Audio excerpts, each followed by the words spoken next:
Hi, welcome back to Kavi's home book. இன்றைக்கி வந்து பார்த்திங்க அப்படின்னா எள்ளுருண்டை தாங்க செய்ய போகிறோம். இது வந்து பார்த்திங்க அப்படின்னா எள்ளையும் வேர்க்கடலை அண்ட் வெல்லம் இது 3 மட்டுமே போதும். இந்த 3யுமே வந்து பார்த்திங்க அப்படின்னா நம்ம வந்து தனித்தனியாக எடுத்து வச்சுட்டு ஃபஸ்ட்டு எள்ளையையும் வேர்க்கடலையும் தனித்தனியாக வந்து வறுத்துக்கலாம். ஸோ நல்லா வறுத்து எடுத்து ஆற வச்சுக்கலாம். வெல்லம் வந்து பார்த்திங்க அப்படின்னா நம்ம இனிப்புக்கு தேவையான அளவு அட்ஜஸ்ட்மெண்ட் பண்ணி சேர்த்துக்கலாம். இது எல்லாத்தையுமே வந்து பார்த்திங்க அப்படின்னா தனித்தனியாக வந்து மிக்சியில் ஓட்டி எடுத்துக்கிறேன்.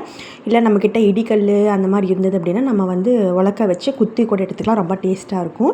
ஸோ இந்த எள்ளை ஃபர்ஸ்ட்டு வந்து பார்த்திங்க அப்படின்னா நல்லா உதிரியாக இருக்கிற மாதிரி வந்து மிக்சியில் ஓட்டி எடுத்துக்கலாம்.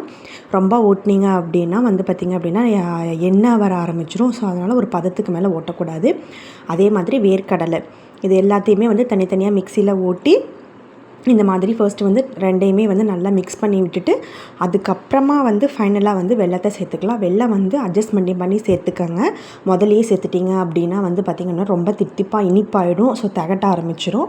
ஸோ உங்களுக்கு பிடிச்ச கையில் பிடிக்க வரணும். இது வந்து பார்த்திங்கன்னா கடைசியில் ஃபைனலாக வந்து நல்லெண்ணெய் விட்டு பிடிக்கணும். அப்போ தான் வந்து பிடிக்க முடியும். இப்போ வந்து பிடிச்சிங்க அப்படின்னா பிடிக்க முடியாது.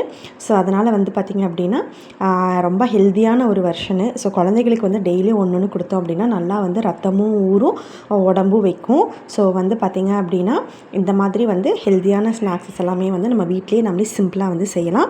ஸோ மறக்காமல் சப்ஸ்கிரைப் பண்ணுங்கள். நெக்ஸ்ட் வீடியோவில் பார்க்கலாம். பாய்.